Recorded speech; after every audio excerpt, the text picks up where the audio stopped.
Hello everyone, I hope you're doing well. We're going to be solving a problem on Cartesian 3D vectors and dot products. Very quickly, I want to briefly show you a quick figure from doing dot products. Okay, so from dot product of vectors,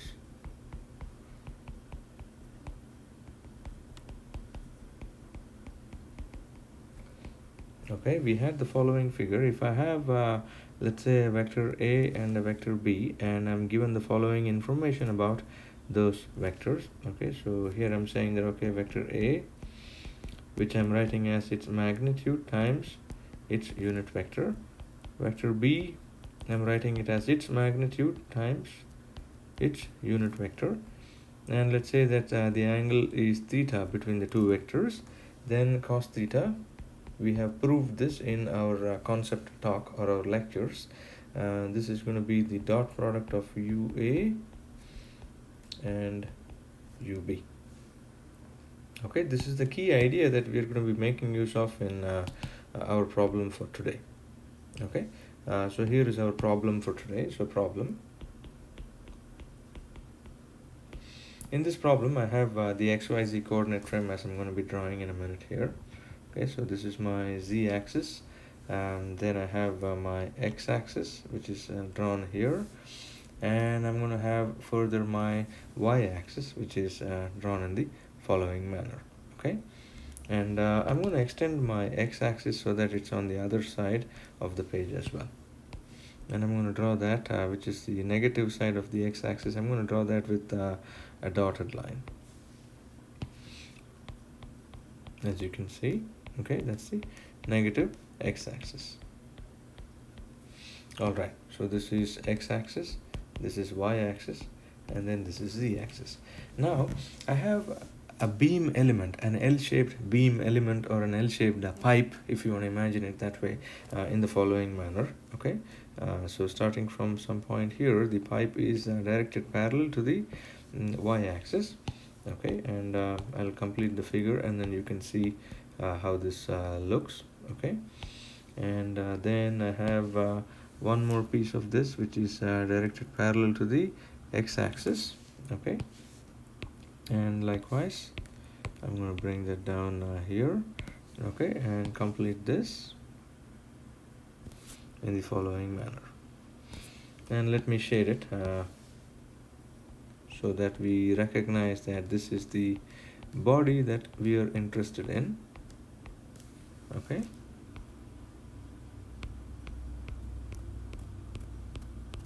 and this pipe is called as CBA. Okay, so this is going to be called as point C. Okay, and then I'm going to call this as the point B, and then this is the point A. Okay, so ABC is an L-shaped pipe. Okay, so ABC is some kind of an L-shaped pipe element or body. Okay, BC is parallel to the Y-axis.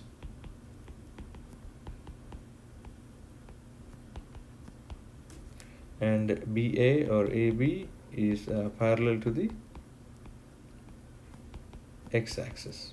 Okay, so this is information that we are given, and we are further given the following distances and so on. Okay, of course the pipe has to be supported, right? It cannot just be lying flat there. So what happens is that there is a cable, and let me get rid of some of these things out here. There is a cable that runs from the point A all the way to some point on the Z-axis. Okay, so starting from the point A all the way to that point here, which I'm going to call as the point D.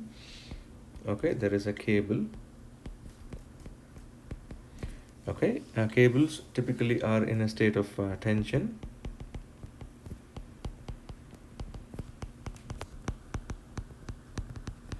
Okay, which means that there will be a force directed along this cable, which I'm going to call as a force F. Okay, so I'm going to draw that force.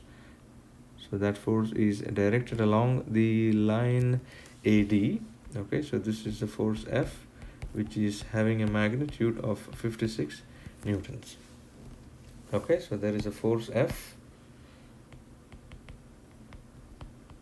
of magnitude 56 newtons is directed along the cable from A to the point B. Okay, and then we are given some distances as well in this particular problem, and I'm going to take this information that I have here and maybe bring it down here so that we have all information regarding the problem collected. Here are some distances that I'm going to be drawing. So the height of these points, I mean, essentially we are neglecting the thickness of these tubes and so on, or the pipe and so on. Okay, so that height is known to us. Let me also copy that and paste it so as to bring it to the point D. Okay, and if I draw the heights starting from here, and typically when I mark dimensions, I will be marking them in terms of dotted lines. Okay, and this height here is given to you as 1 meter each. 1 meter each. This is the origin of the coordinate system, which I'm going to call as the point O. Okay, and then the distance from point O to point B is given as the following. Okay, so that's going to be plopping down onto the y direction. I'm going to copy this, and we need to get the distance for the point A as well. Okay, so I'm going to be plopping that down, and then I'm going to be joining those two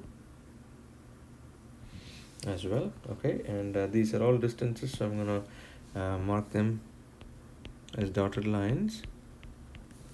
Okay, this is also the same height. The point A and B are the same height from the y direction, which I'm going to mark in a second. Okay, so that's the point B, that's the point A. Okay, both of them are the same height from the y-axis. The distance from point A to point B along the negative x-axis is 1.5 meters, and lastly the distance from point O to point B along the y direction.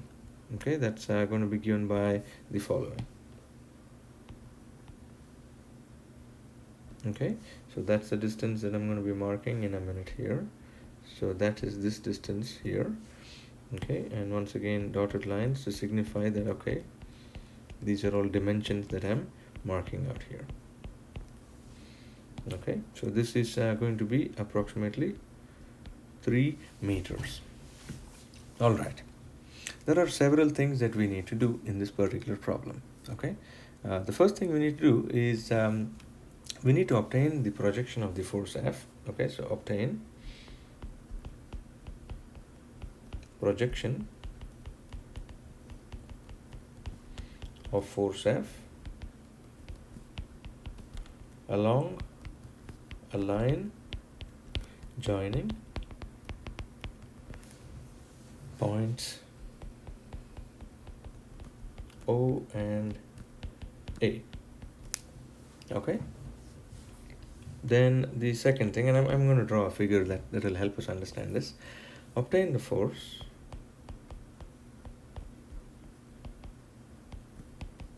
that is perpendicular, okay, to the projection from part A and on the same plane as the projection. And lastly, obtain the unit vector along the direction of this perpendicular. Okay, so obtain the unit vector along the direction of the perpendicular.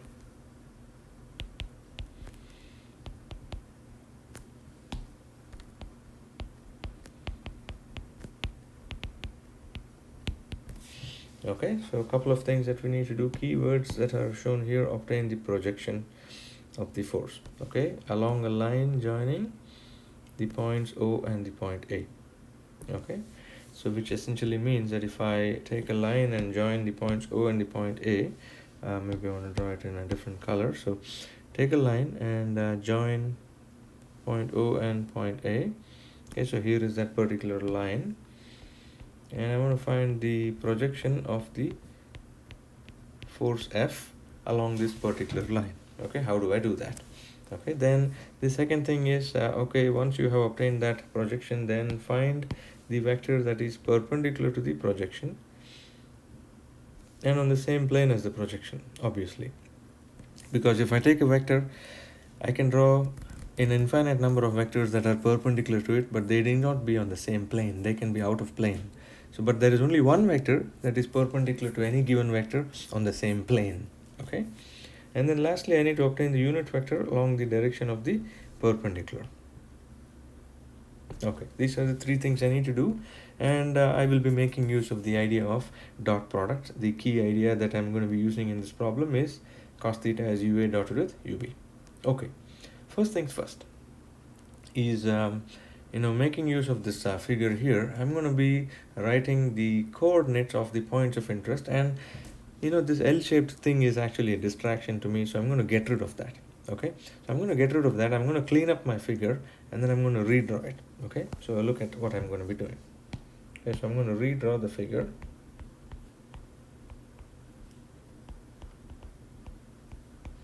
Okay, this is how I interpret the problem.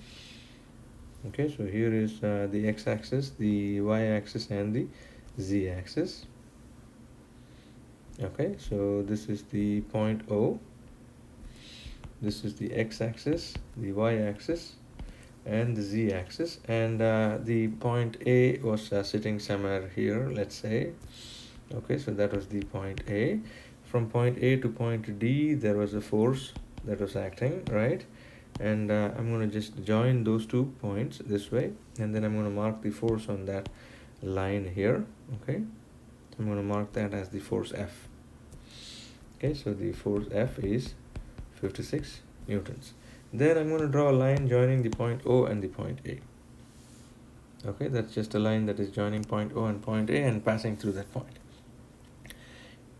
By the basic idea of projections, how do I define projections? Projection of a force is nothing but I take from the head of this force, I drop a perpendicular onto this particular line, right? That's essentially the idea of a projection.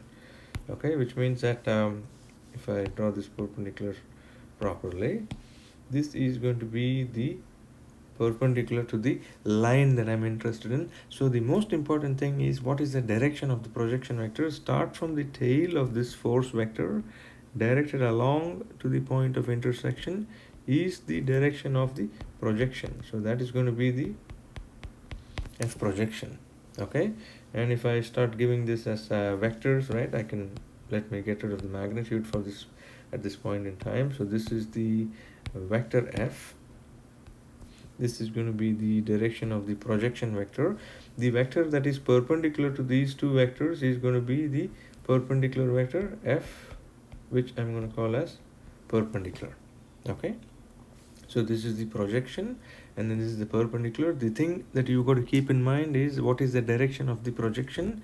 It's from the tail all the way to the intersection point, and which means that if I can somehow find this angle theta, then I'm good to go, right? I am done with this particular problem. I can make use of some nice right angle triangle identities and so on. So the key is to find the problem, find the angle theta. So the key,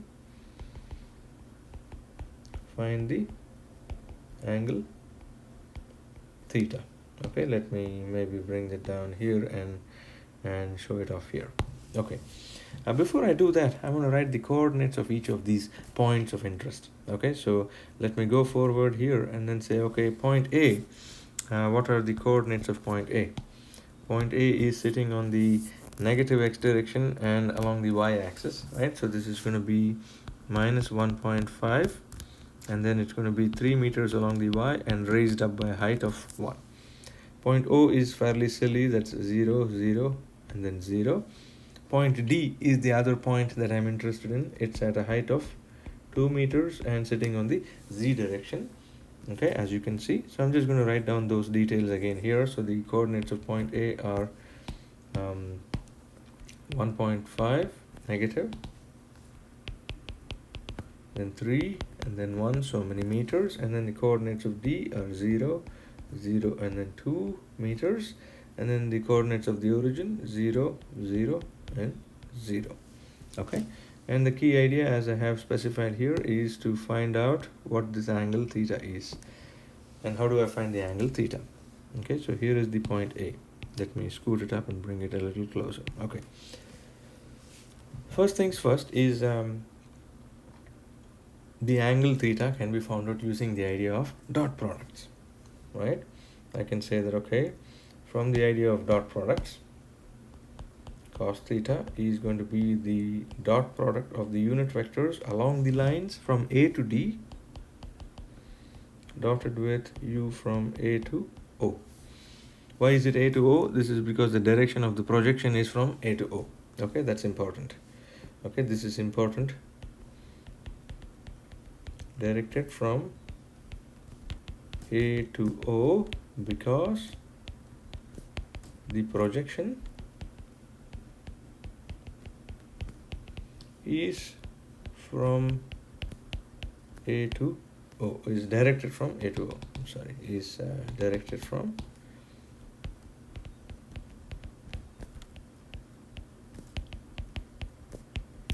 A to O. Okay, and so basic idea is fairly straightforward. So cos theta is going to be, unit vector is position vector divided by the magnitude of the position vector. Okay, and likewise this is the position vector divided by the magnitude of the position vector. How do I find the position vector? It is the coordinates of the last point minus the first point, right? So coordinates of D minus A. So that's 0 minus 1.5, okay? And so that's going to give me 1.5i, and 0 minus 3, so that's minus 3j, and 2 minus 1, that's plus 1k, divided by the square root of the sum of the squares of these, which is going to give me 3.5. Okay, so that's going to be square root of 1.5 square, 3 square, and then 1 square, dotted with the position vector from A to O, coordinates of O minus A, 1.5i, minus 3j, minus 1k, divided by the following. Okay, that's going to be divided by 1.5 square, 3 square, and then 1 square. Okay, which tells me, okay, hey, cos theta is going to be 1.5i, 3j, 1k. The square root gives me a nice little 3.5, dotted with 1.5i minus 3j minus 1k. Do not forget that negative there.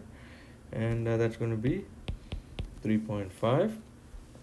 Okay, and so this dot product, I'm going to skip some of the details. I hope you can compute dot products based on what we have done in our dot product short concept talk. So cos theta will give me 0.84. Okay, after the dot product, this gives me 0.84, which tells me that theta is cos inverse of 0.84, or theta is approximately 33.2 degrees. Okay, once I find theta, then it is fairly straightforward to find f projection and f perpendicular, the magnitude. Okay, so once we find theta,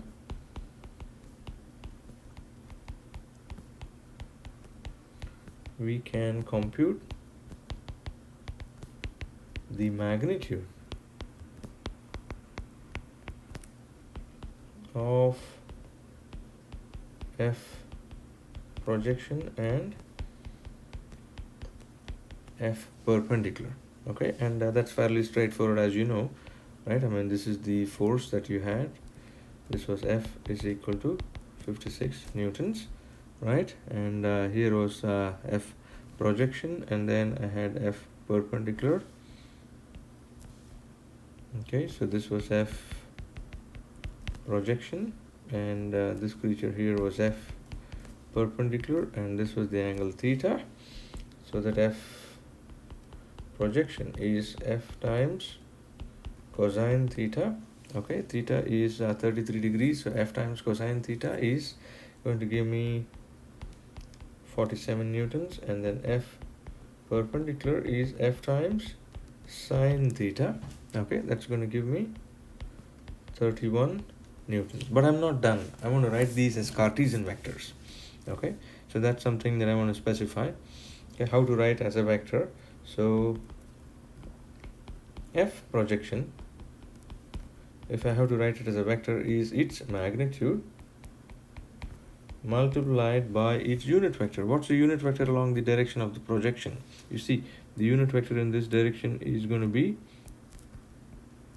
UAO, right? And of course I can also do that here. The unit vector along this line here is UAD. Okay, so UAO is a unit vector directed along the direction of the projection, which I'm going to mark here. So this is UAO. So this is going to be UAO. So this is F projection multiplied by RAO and divided by the magnitude. Okay, so if I do the details, F projection is going to give me 47 times the magnitude RAO, which we already had done here. Okay, that's going to be 1.5i minus 3j minus 1k, all of it divided by 3.5, or F projection is the following. Okay, after you do all that, you get it to be 20.1i minus 40.3j and minus 13.4k. Okay, so many newtons. So this is the projection vector written in the Cartesian form. Okay, so this is the Cartesian form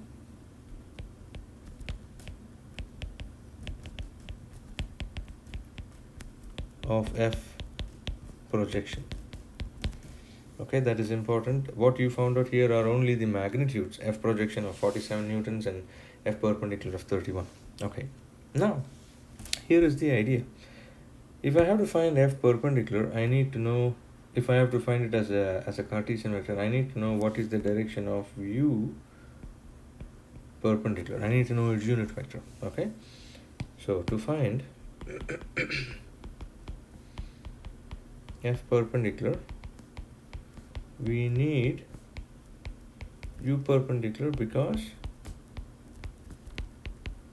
F perpendicular is equal to F perpendicular times U perpendicular. But we only know F perpendicular and not U perpendicular. So how to do this?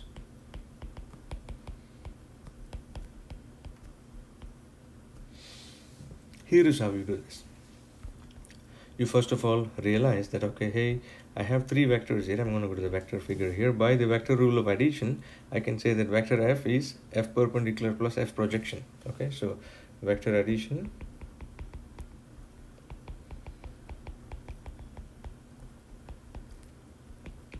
vector F is F projection plus F perpendicular. So I'm going to make use of that once again here. Is F projection plus F perpendicular, which tells me that, okay, F perpendicular is then vector F minus F projection, which means that we already know F projection. Okay, we just calculated that in the previous step, as you can see.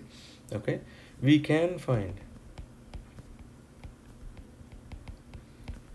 F as the magnitude times the unit vector AD, right? Because the vector is acting from point A to point D. Look at the force vector F.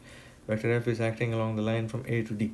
Okay, so let me do that very quickly. So this is going to be the force vector F times the position vector divided by the magnitude of the position vector.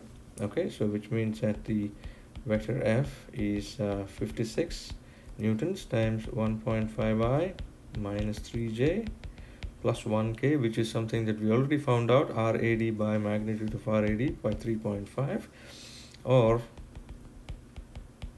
F is equal to 24i, 48j and 16k, so many newtons. Okay, this is the Cartesian form. So I have F, and then I have F projection as well from before here, right? So I'm going to take that guy as well and bring them here. Okay, so these are both the Cartesian form of the vectors, which tells me that, okay,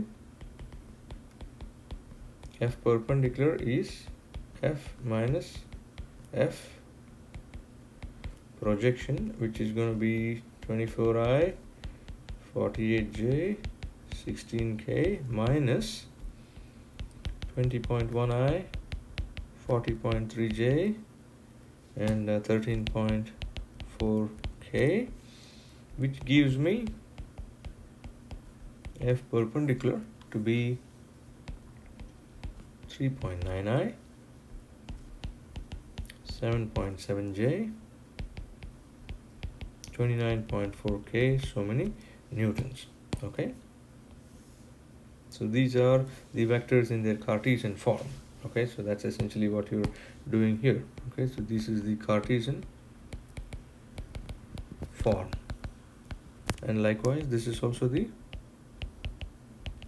Cartesian form. Okay, which means that since we now know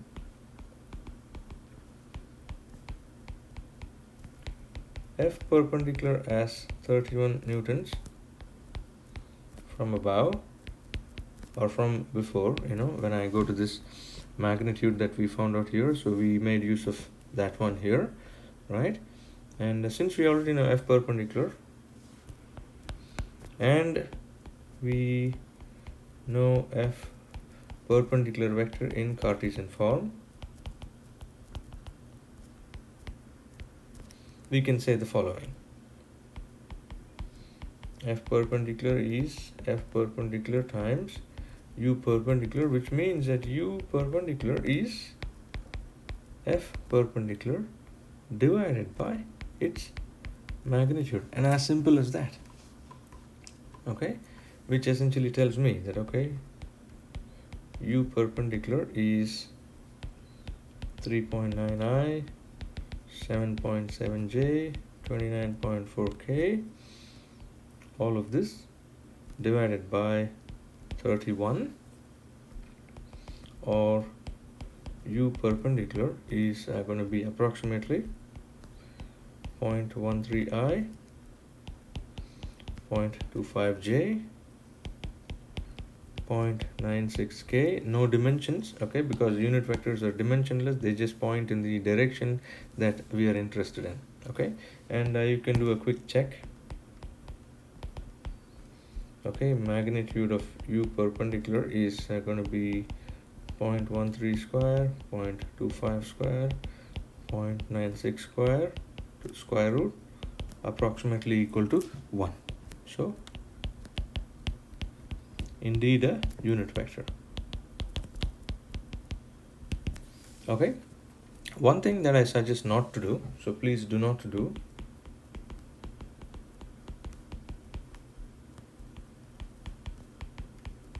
is the following.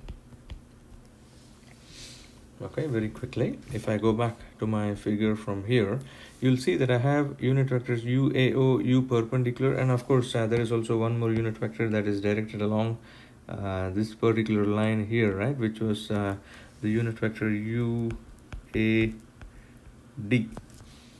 Now UAO, UAD and U perpendicular do not form a triangle. Okay, they do not form a right angle triangle at all, or they don't even form any kind of a triangle. Okay, so please do not do the following. So UAO, UAD and U perpendicular do not form the triangle unlike the forces F perpendicular and F projection, which means that we cannot say that UAD is equal to UAO and U perpendicular. This is completely wrong. Okay, so please do not use this relationship to obtain U perpendicular. Okay, this is wrong. The best way to obtain U perpendicular, to get U perpendicular, is by saying that F perpendicular is equal to that, and so U perpendicular is F perpendicular by its magnitude. This is the only way to get U perpendicular. Okay, so please do not use this particular way. Okay, this is completely wrong. Okay, this is completely wrong, and this is not something that this is wrong. Okay, so I just want to make note of the fact that it is wrong again and again, because I have seen many people use this, and you're going to get the wrong answer. That's going to be complete garbage. Okay, all right, and very briefly, going back to our problem, I just want to write out that okay, we called this as F projection. Okay, I call this guy as F perpendicular. Okay, and then we call this unit vector as U perpendicular. Okay, I'll just scoot it down and write it as U perpendicular. Okay, and we were able to find these by first of all drawing this triangle here, and then finding out, okay, what is cos theta? Is the dot product of the unit vectors along the lines AD and AO. We did that. Make sure that you direct that from here to there, okay, from A to O and not O to A. Okay, and then I get cos theta. Once I get cos theta, I get F projection and F perpendicular in the following manner. Then I write F projection as a Cartesian vector, make use of the law of vector addition. Okay, F projection plus F perpendicular is F vector, and find out F perpendicular. And once I find F perpendicular, I can go back and find U perpendicular. And the thing that you should not be doing is, please do not use this equation that I have boxed in the red color. Okay, thank you very much, and stay safe all of you. I'll see you in the next concept talk. Bye bye.